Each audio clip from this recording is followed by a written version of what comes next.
आंवले के गुण अथवा महत्व। आंवले के वृक्ष को भगवान विष्णु ने आदि वृक्ष के रूप में प्रतिष्ठित किया। इसी कारण इसके हर अंग में ईश्वर का वास माना जाता है और शास्त्रों में भी उच्च स्थान प्राप्त है। अब हम ये जानते हैं कि आंवले का वृक्ष इतना महत्वपूर्ण क्यों है। इसके अनेकों कारण हैं, क्योंकि यह केवल एक वृक्ष और फल ही नहीं है, बल्कि एक महत्वपूर्ण औषधि का भी कार्य करता है।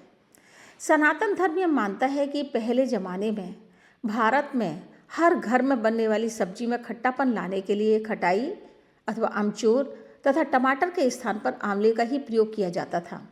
इसलिए पुराने समय में व्यक्तियों की हड्डियाँ महर्षि दधीची के समान वज्र की भांति कठोर और मजबूत तथा महाराणा प्रताप के महावज्नी भाले को उठाने में भी सक्षम होती थीं।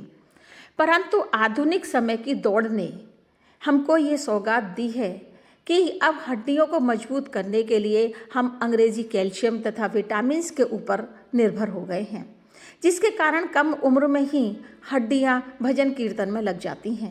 इसलिए यह आवश्यक है कि अपने भोजन में देसी टमाटर अथवा आंवले का ही प्रयोग करें। आंवला सुखाकर चूर्ण बनाकर पूरे वर्ष प्रयोग किया जा सकता है। आंवले का प्रयोग करने से सब्जी पौष्टिक, स्वादिष्ट तथा खट्टी ही नहीं होती, बल्कि अपने घर से अंग्रेजी दवाइयों और डॉक्टर को भी बाहर निकालने का कार्य करती है। आंवले के फल की एक और ख़ास विशेषता है जो किसी अन्य फल में नहीं पाई जाती कि इसमें खट्टा, मीठा, कड़वा, कसेला तथा नमकीन स्वाद होता है।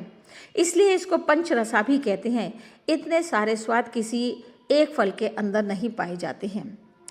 एक और ख़ास बात है कि दिवाली के कुछ दिन बाद आंवला नवमी मनाई जाती है तथा होली से कुछ दिन पहले आंवला एकादशी भी मनाई जाती है। आंवला विटामिन सी का सर्वोत्तम प्राकृतिक स्रोत है। इसके फल और पेड़ दोनों की पूजा की जाती है। ये वजन कम करता है, बालों को काला रखता है, गिरने से बचाता है, आँखों की ज्योति बढ़ाता है और बवासीर को भी ठीक करता है। अर्थात आयुर्वेद में 100 रोगों की एक अचूक दवा मानी गई है। आंवले के विषय में जितना कहा जाए उतना ही कम है। इसलिए हमको अपने भोजन में प्रतिदिन आंवले का प्रयोग करना चाहिए, चाहे उसका स्वरूप मुरब्बा, अचार, चटनी या कच्चे आंवले के रूप में करें, लेकिन करें उसका अवश्य।